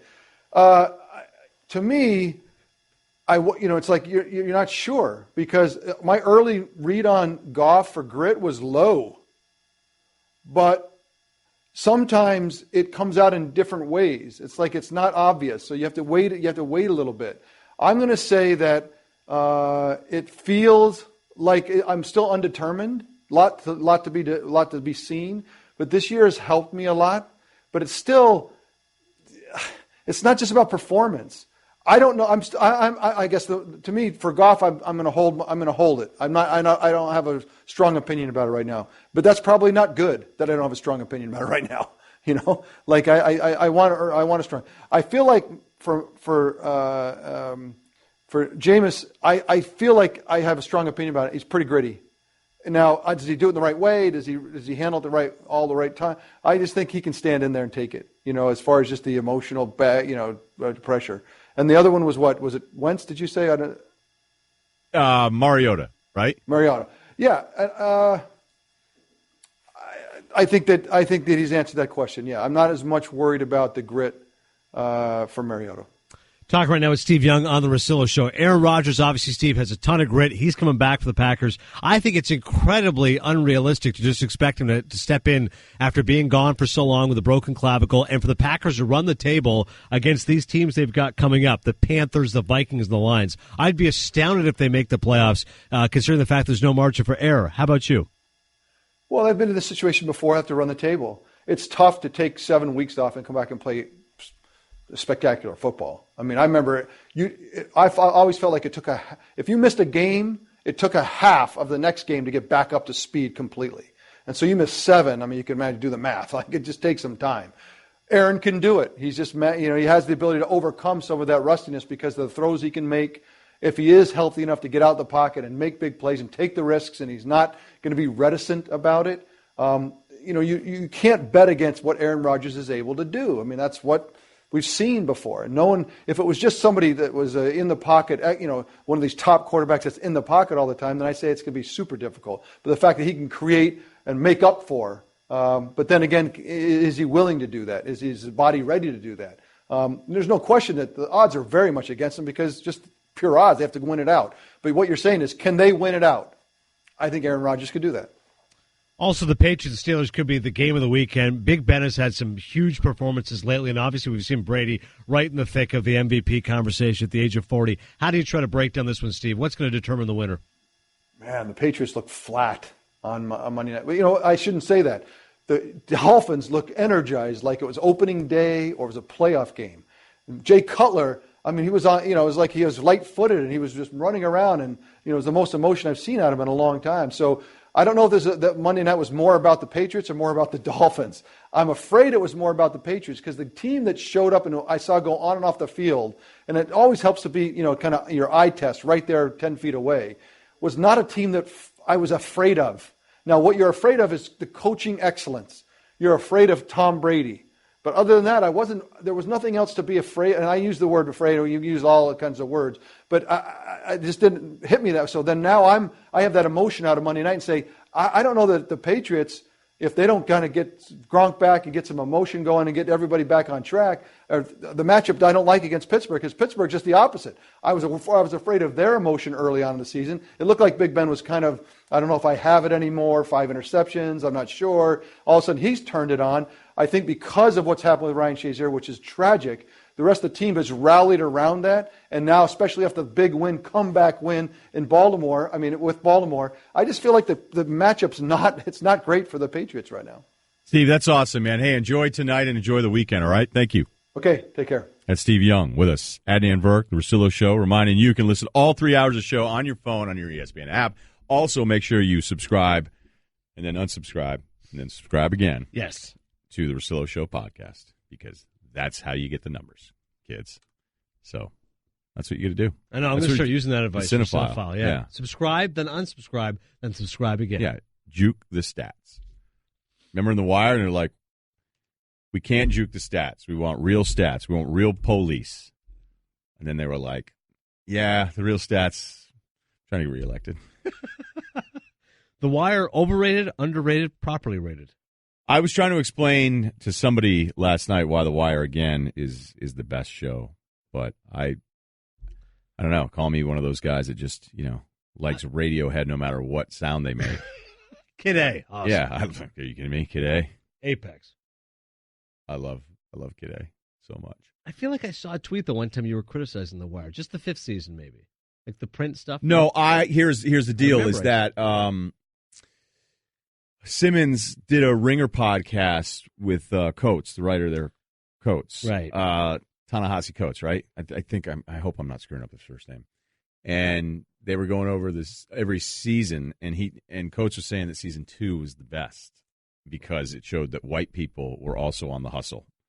And I was like, okay, I actually think season 2 kind of separates the men from the boys because I appreciate the storylines of season 2, but I think season 2 has some of the worst actors of any of the seasons. That's what it was. And sneak tip, I like 5. I like the media part of it. Yeah, because people were critical of that. Some people that hate 2, but then there's other people that think 1, 2, 3, 4 are great, and that 5 is terrible. Yeah, I think that's the prevailing opinion. Yeah, 5 isn't terrible because your guy that wrote and directed Spotlight and also wrote the script to Up, Tom McCarthy plays the sketchy reporter. Yeah, he's plagiarizing. So that guy's just walking around as an actor, and you're like, actually, I have brilliant ideas up here. Oh, amazing. Character actor, journeyman, stud now as a writer. Yeah, can you get him on Spotlight? Or, excuse me, that's not the name. Yeah, get him on Cinephile. I should. Tom McCarthy. He'd be awesome. All right, done. I may come in studio just to watch you work. No, you can ask him some questions. No. Tom, I'm here with Ryen Russillo. He's a big fan of yours. Now, look, if I get Bob Myers on the Russillo show, I'm not going to have you come by and ask him how Jerry West is doing. All right, we got Teddy Bruschi in studio. That's next. Russillo Show, ESPN Radio. All right, Bruschi canceled. That's all right, though. We're fine. We love Teddy Bruschi, but, He's great, and he really likes you a lot, too. I've noticed that. Like when he comes in here, he's I wouldn't say mix it up, but he's eager to engage. Whatever direction you want to go in, he's like, yeah, let's do it. Does it surprise you or others that there's so many different guys that seem to get excited to come hang out with me? That was a way to compliment myself. No, but I think it's an accurate statement. I mean, I've worked with you now at least 5-6 years. I think generally people are happy to see you. You figure the NBA guys, naturally you work with them, you see them. Okay, but Woj was dying laughing here. Yeah, I haven't seen him that animated anywhere else, I must admit. Both on air and off air. Like, it's not like he's coming in on the phone the whole time and as soon as he's done. Like, he was happy to engage. He's talking. He hung out and, saw one of the other segments we were doing. He stayed and we're for a TV only, which was odd. I don't wrong, know. And he wanted to just check it out. He would have stayed longer, but I think he was just worried that you were going to say something. No. But then Bruschi's the type, he's not in a hurry to make new friends. No, that's a good way of looking at it. He's polite, but he's not overly friendly. Although Bruschi and I had how if you go on a nice cruise or you're at some, not a great club, but I remember when we used to go to Montreal all the time. They'd always have those bottle stops on the pours, So sometimes people will do that with your friendship. We were like, vodka soda. And then it's like, plink, plink. And you go, oh, okay, you guys have the stoppers. And if you ever worked anywhere that had stoppers and you bartended, it was just brutal. Right. But, Brewski and I were kicking it back and forth, and I said, yeah, I go to a bunch of Celtics games usually through the years. And he's like, yeah. I go, if you ever need anything, let me know. And he's like, well, I can probably just call the owner straight up myself. And then I go, well, when I'm rolling through there, I come right through where you live. I was like, I'd go to a game with you or something. And it was like peak, Brewski, peak, Brewski, peak, Brewski. And then it was like, you think I'm going to go to a Celtics game with you, buddy? Like, wait, you actually think we're friends? Yeah, like we give each other the business every now and then. But like, you pick me up at my house, Teddy, like socially, and then we sit next to each other and chat it up for 2 hours. I have a family. I have things I want to do. I'm courtside family jumbotron, bro. Yeah. Like, congrats on your show. But, that's always a tough feeling. Yeah, so it's like giving somebody a high five and they don't meet it. You go, oh, geez, I'm just going to go and put my hand down. That's what that would feel like to me. But that's okay, because every now and then, you're going to be kept in check a little bit. You get humbled a little. Do you have anybody famous here that will do that to you, that will kind of remind you, congrats on the college football stuff? I remember one time, because, my wife's family is from San Jose, and Herm Edwards, who's now, of course... best picture! So we wish Herm the best, and I think it was me and you were here, and Herm, and I said to Herm, I'm going to be in the West Coast, Bay Area, and I was like, yeah, no, I'll give you a shot. He's like, look me up, and as soon as he left, you're like, do you actually think he's going to return your call? And I'm like, well, I don't think I'm going to call. He's like, no, but do you think he would? And I was like, nah. And you're like, I'll take. You don't think Herm would have hung out with you if you called him and you were both in San Jose at the same time? What do you think, honestly? It's not a lock. It's not a You're lock. right. It's not 100%. Exactly. I don't think so. Not to be rude. Herm. No, I don't think it's rude, but... I mean, hell, think about all the guys that are around here. I'm 20 minutes up the street, and I don't do anything with anybody. Well, think about last night. All these people were here, right? Yeah. And I felt bad. I love Adam. Did you go out? Well, no, I told Adam Amin. I said, give me a call after. He's like, all right. But I'm like, I got 3 kids. Like, it was like 8. It went off last night. Well, 8:30 he called. He's like, hey, we're out. I'm like, yeah, I'm not going to be able to make it, but have a good time. Okay, can you help a white guy here? Sure. What do you need? Because there was a tweet that was sent out last night, and the picture was... Oh, with me, yes. Rash Markazi, Amin, and Anish. That's right. Because at the college football seminar, we took a picture. It was me, Nagandi, Anish, and Amin, and we needed Dari to really complete the 5 of us. Right. Trifecta. Okay, so another guy tweeted out, like, "Am I drunk? I think I see 4 Adnans." Can a white guy hit send on that? Are we getting your blessing on that? It was John Fisher, a buddy. Well, I was trying to leave his name out of that because he's an employee. Yeah. No, he's moved on now, so it's fine. Oh, okay. Yeah, all right. Fish can do whatever he wants. Okay. I think because Fish knows me, he could do it. But your question, I think, is accurate. If you didn't know me, could you say that comment and get away with it? Yeah, I'm not asking for a friend. I'm asking for us. I'm asking for my people. Yeah. So if I saw you and I saw you like standing next to Anish, can I say, wow, you guys look similar, like, or brothers, or are you guys related? Like, I don't think I can get away with that today. I don't think in today's day and age. You know me. I'm laid back. If you sit to me because we're friends, I don't care. But you're right. If somebody impartial that I don't know says it, it's tough to see how it's going to go these days. That's a good point. All right. Be careful in hitting send.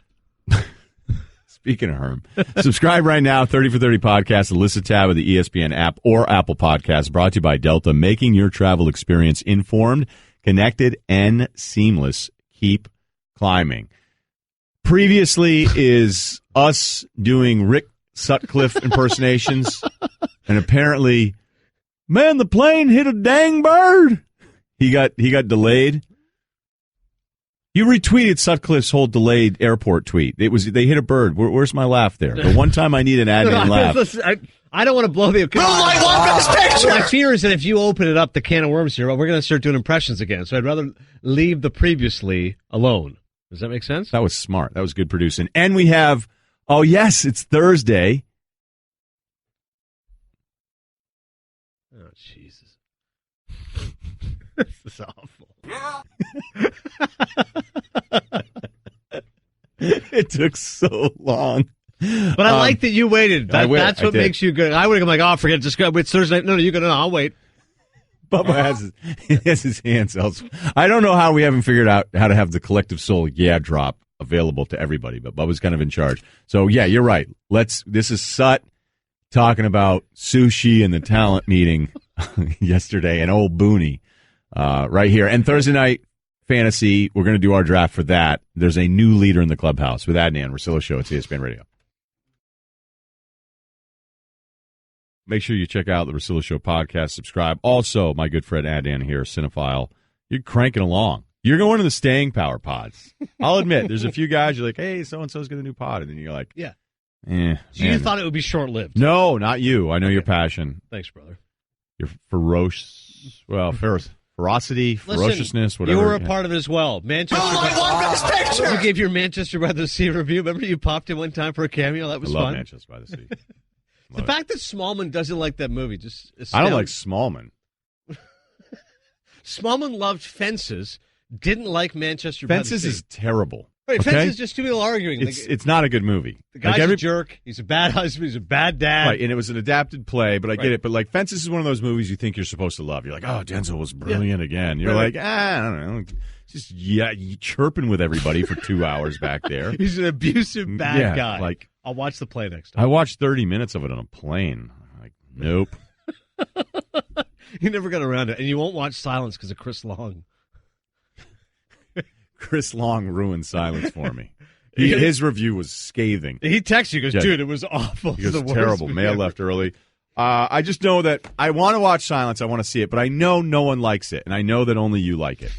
I know that you're the only one that likes it, and even you wouldn't like it, but since Scorsese did it, you have to like it. And I got to tell you, too, I think that Driver kid's a bit overrated. No, come on. Adam Driver. Yeah, come I do. on. This whole thing, like, I don't. Jeez. I still see the annoying, abusive, like, unstable boyfriend and girls, and now he's a Jedi Knight.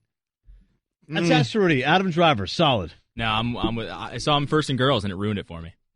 Okay, but do you think he's a great actor? Oh, wait, no. Sorry, let's defer to Cinephile here. I think he's a talented actor. I think he's great in Silence. Give me a tier. Give me a tier where he's at. He's not DiCaprio. No. Level, is he Hardy? No, level 2, level 3. Like he's Rick good. Moranis. Better than Rick Moranis.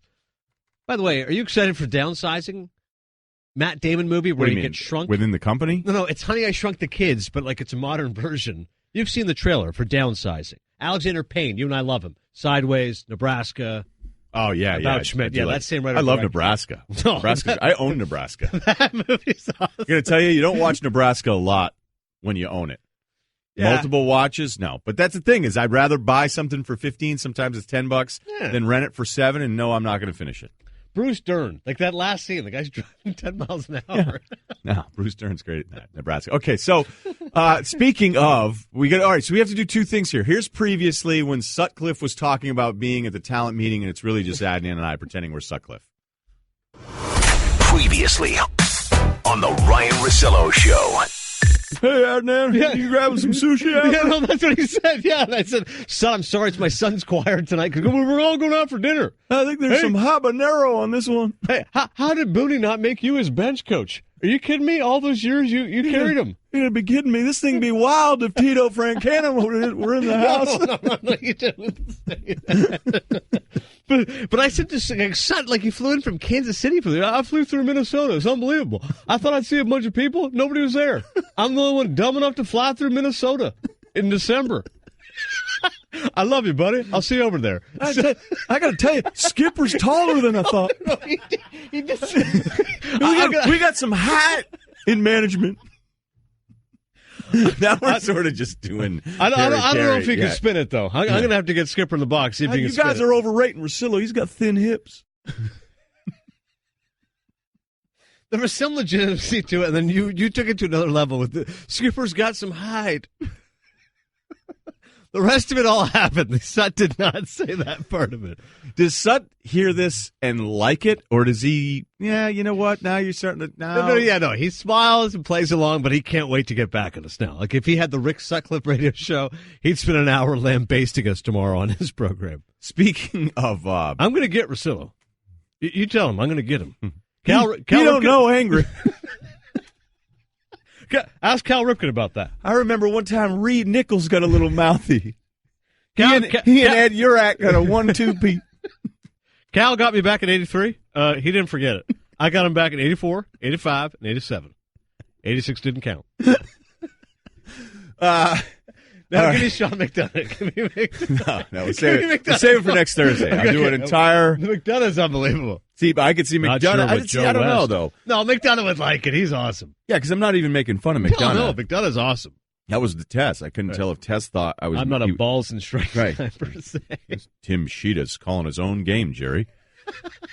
All right. By the way, yesterday Stu stayed on. He did 7 hours. Awesome. And he teased who was coming up next on Bomani's show. And Jeff Rickard, who's worked, he was here before I was here, and he was doing some fill-ins, so that was nice. And Stu is incredible because I actually think he's the worst talk show host we have, but he's my favorite. Does that make any sense? Like the combo of how the hell have you done it this long and you're still so bad at some of the things that you have to do? Like formatically, Stu would get a bad grade if there was a video game where you could play with Stu. Instead of it being called Madden, we'd call it Tarico or something, and then Stu's rating, like there'd be all sorts of high things, and then it would just be general formatics 12. That's why he's the people's champ. Yeah, that's why everybody loves him. And he's actually, I think I like him. Oh, I definitely liked him more than me, and I'm doing the job. Here was his tease yesterday with Jeff Rickard coming up next. Who's filling in for Bomani next? I don't even know. Is it Jeff Ricard and John Hood? Is that who's filling in? Who's filling in for Bomani next? I don't even know. Is it Jeff Ricard and John Hood? Is that who's filling in? You have no idea how many people that work here laugh their heads off. All right, music. Let's go. Thursday Night Fantasy. We did this because the games were bad. We reward points for picks, fumbles, and poor coaching decisions and missed kicks. Who goes first? We got to fly. We got a minute. I go first. I'm in last with 4 points. Go. I'm going to take Trevor Siemian. Smart. Adnan, you're up next. Jacoby Brissett. Smart. I'm going to take Pagano. Yes. I like that pick. So all I need is a bad challenge, poor use of clock. Keep firing. I'll take McManus. I'll take Vinatieri. That's pretty much it. You take the kickers, the coaches, the QBs. So nobody's... Wait a minute, Brissett's gone, right? Yeah, I took Brissett. I've got Vinatieri. Sorry. Give me Vance on the other side. I'm gonna go ahead and corner the coaching market. You went 2 coaches. Yeah, that's awful. It's terrible. I'm letting you guys get back in. I'm gonna take C.J. Anderson. CJ, okay. Devontae Booker.